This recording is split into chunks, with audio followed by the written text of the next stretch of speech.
Cody comes out, and what do you want to talk about? And he said, last week I took my interview time to speak about the best in the world, Phil, Roman Reigns.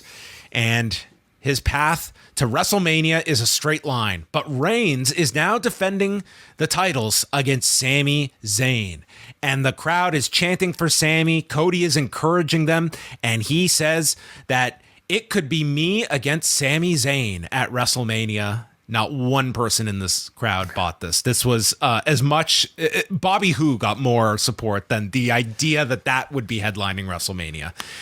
But he wishes Sami luck. And I will... anyway. So that was it. And then the Sami stuff was not... It's not like that overshadowed this. It was like there was some Sami chants, but then they were engrossed in the next 15 minutes. I'm in total agreement that I don't think one person, especially after a segment like this, buys that, it could be Cody Rhodes versus Sami Zayn in the main event in WrestleMania. But you have to mention it, especially if you're on a baby face that is like teetering, for that baby face like adulation that Sami Zayn very much has right now. You have to play the role of the respectful, like, beauty pageant winner that, or at least like contestant that's standing up there with the other person. You want the other person to win. You want your fellow babyface to win, and you want to say that you have respect for them so that your audience can also cheer for you. Because the last thing anybody wants, it seems at this point, is for people to see Cody as an alternative. They want Cody to feel like, somebody else they also want to win. And not after this segment. I'm curious to know what you thought. What you mean by that? Well, let's go through it first. Paul Heyman comes out by himself, and he tells Cody that there's a lot on the plates of the bloodline, and a few things fell through the cracks, so he wants to formally congratulate Cody for winning the Royal Rumble and shakes his hand. Cody notes that Dusty and his brother had nicknames for Paul, but he's only going to call him Mr. Heyman because I have a lot of respect for you, and we're going to pull the curtain back. Uh-oh, this was a Cody Dynamite promo, I thought, when he pulling back the imaginative curtain. And he goes back to the year 2000, when his family had fallen on hard times and were broke, and his dad was doing local car commercials, not for the money, but to keep the car. And then all of a sudden, he got a call from Paul Heyman, where ECW was going to Atlanta and asked if Dusty could appear and do something with Steve Corino in ECW. And it was that appearance and subsequent program that he had with Corino that got Dusty's confidence back. And Dusty was promised that if you show up, I will take care of you and pay you well. And you kept your word. And Cody says, I will never be able to thank you enough for that. And you showed me the way, liking himself to Paul Heyman as a disruptor in this business. This is maybe the only time I'm going to allow the term disruptor, which I hate, but nonetheless, a kinship here between these two that Cody is establishing. The look on Paul's face here, he is nearly in tears here from these words from Cody. And Paul is a phenomenal actor, so I'm not going to put anything past him, but he came across like I imagine they had their structure of this match, but I'm sure there's a lot of coloring in the lines of a lot of these promos that Heyman is involved with, that Cody is involved with. And he is taken aback here by Cody's words. And he's collecting himself and stating, Cody, you're really good here, getting me personally. But then he states that it's not about me and it's not about your dad. It's about you, Cody Rhodes, and what you have fought for and trying to unseat the greatest box office attraction of all time, Roman Reigns, at WrestleMania. But you have no idea what it's like to be under that spotlight at WrestleMania. Down the road at the Performance Center, your father trained and prepared the biggest stars of this generation. Seth Rollins, Becky Lynch, Bayley, Eli Cottonwood, Kevin Owens, and Roman Reigns. But you know who your father didn't train or prepare? You. And Cody's got this look, and Paul says, as a father, perhaps he believed that you had to go through this life not as Dusty's son, but as your own man and doing things on your own, and perhaps being the guy to stop Roman Reigns. Paul explains he loved Dusty, and he knows that Dusty loved Cody, and he reveals that in his last conversation with Dusty, he told Paul that Cody was his favorite son, but that Roman was the son he always wanted, and drops the mic.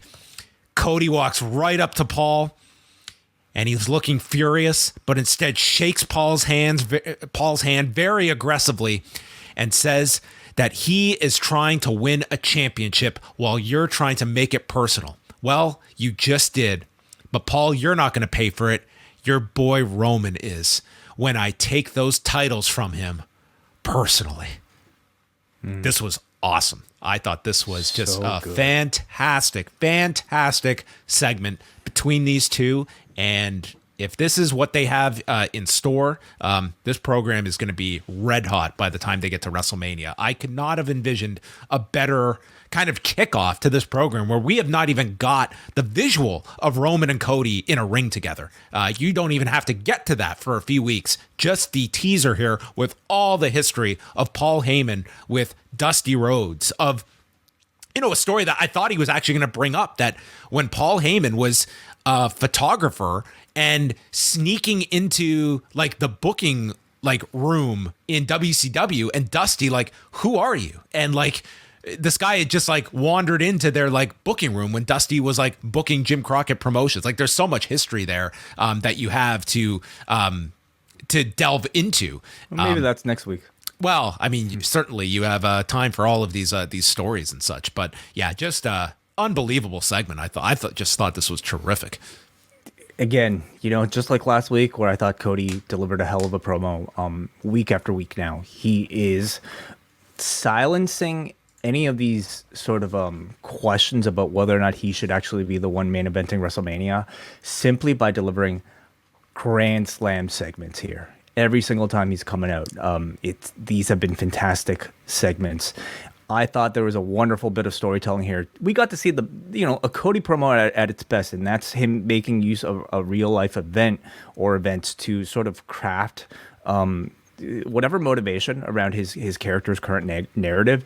Brilliantly told, very engaging, the story about his dad, memorable and very believable. But for me, I mean, it was, because even though we see Paul Heyman almost every single week, I don't know if we ever get to see him perform in this fashion. He usually kind of goes out there and kind of plays a script. And I would even go as far as to say, like, you know, his run with Brock Lesnar, it's very much sort of like routine, you know, and it's great and it's very effective, but we never get to see him, I would say, like, flex his muscles maybe as much as we saw tonight. I thought he did such a great job of like getting into this sort of like heartfelt interaction with Cody, the emotion on his face. I very much too like speculate about like how much was said to between themselves beforehand, but I could also buy that everything here was cleared between the two of them and maybe even written down word for word, because I have that much belief in his acting ability and his ability to just like emote on screen. I again, like, if he wasn't at least the key stuff, like I really don't believe they're doing like word for word, but I would imagine like all the key parts, like the structure. What I'm trying to say is, like, if he performed those tears, I would completely buy it, because I think, you know, if he wasn't a professional wrestling manager, if he was an actual actor, I truly believe he would be receiving far more adulation for his abilities. But I thought like the direction they took the segment was really brilliant, because I thought it achieved a couple things. You know, first of all, it showed you how deep this story runs for Cody. It's not just about winning the championship against Roman Reigns at WrestleMania. You know, he tells you that for him, there's a lot of familial connection to this. You know, he told us that he didn't just grow up as a rich kid, you know, the son of a famous wrestler. He told us about, you know, a time of financial hardship that he went through with his company with his dad, that I could really buy. And who was out there to bail his family out? The manager of the guy he's about to face, you know, like, think about like the crazy circumstance that is building up to this match beyond just the championship. And that's the sort of like depth of storytelling that you can start to tell now with these second generation wrestlers, where guys who have been around the business, not just them, but like their families have been around the business for so long. You can start to tell these deep rooted stories between their parents that now is sort of built up to, this match between the second generation. And then, of course, taking it in this direction tells you just how despicable of a person a Paul Heyman is. To get into something as emotionally like tough to discuss and as emotionally raw as like this man's like feelings for his deceased father or Cody's deceased father, and then to use that as a way to swerve and to really stab that knife in once that other person is very highly emotional and vulnerable. I mean, it tells you the depths that this guy will sink to in order to play mind games on behalf of a Roman Reigns. So I loved everything. I loved Cody's response. He's not mad at the suggestion that Dusty wanted to sound like Roman. I think the Cody character knows that was just a bullshit lie designed for Paul to just basically insult Cody to his face. And I love the fact that he initially just wanted a clean fight, and it's the fact that Paul and Roman decided to take it personal that's what's really got him pissed off. So it made this match feel like it's a deserving main event of WrestleMania, and that's not to take anything away from Sammy, because I think it's really remarkable that both on Raw and both on SmackDown, you have two different storylines, both feeling in many ways just as hot, as they're both heading into a championship match. So both shows, I think, are really being helped by these, bloodline stories between both of these two. Yeah. It was a tremendous segment, and one in which, when he mentioned the live, let's pull the curtain back, I was getting like fears of the worst AEW Cody. Yeah. Let's talk about the champion who I know as Joe. Hello, Joe. Anyway, it was tremendous. It was a great segment between these two. Again, you have to look at is there a difference in the process of a Cody promo in an AEW versus a WWE? Is there an editing process that has made these things better, or is he just a lot more self-aware now than he was before? I would venture to guess that Cody was very much spinning his wheels and just not understanding why is this audience turning on me, and where can I how can I connect with this audience? And I think he was trying a lot, and it was just not coming up.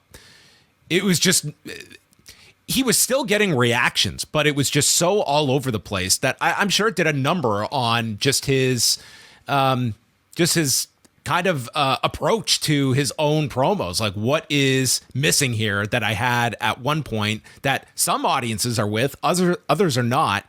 And it just seems like this was a hard reset. And this is also, it almost feels like this version of Cody has eliminated the biggest negatives of the AEW Cody version. That was still a very compelling figure. I think we kind of just painted as like all his promos were missing the mark, when it was really just some of the more outlandish ones that we harken back to, and not some of the, more spirited ones that, would have an arena going nuts for. But he just feels like it is keeping everything based in reality and not going off into these weird tangents and talking about people that changed their names and all of this stuff that you literally were just, we were on here on those Wednesday nights, just like decode, like what was he even talking about was, right. And that's never the case now.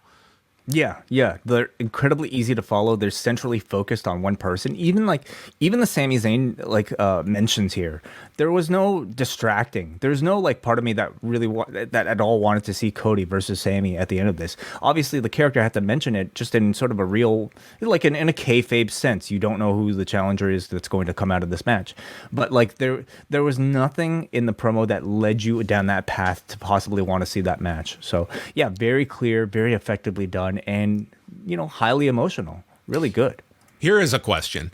Mm-hmm. For Elimination Chamber, they are in Montreal, and then the Monday, Raw is in Ottawa.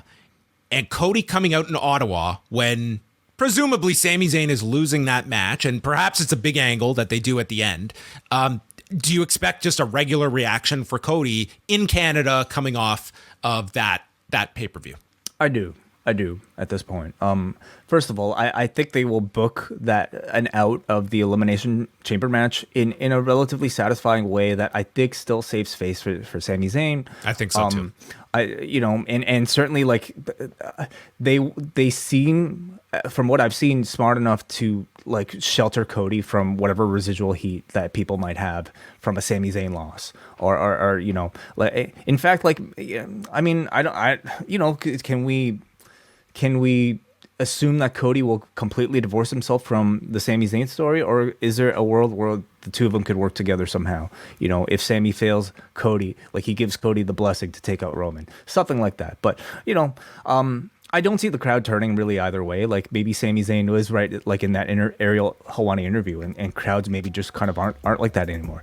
Canadian crowds though can be a very, very different story. But I don't know if Ottawa is like historically maybe one of those, but I something tells me that in the Vince era, if Vince was booking the show, I don't know if he'd be as sensitive to these things, but I do trust like a Levesque would be able to navigate that decently.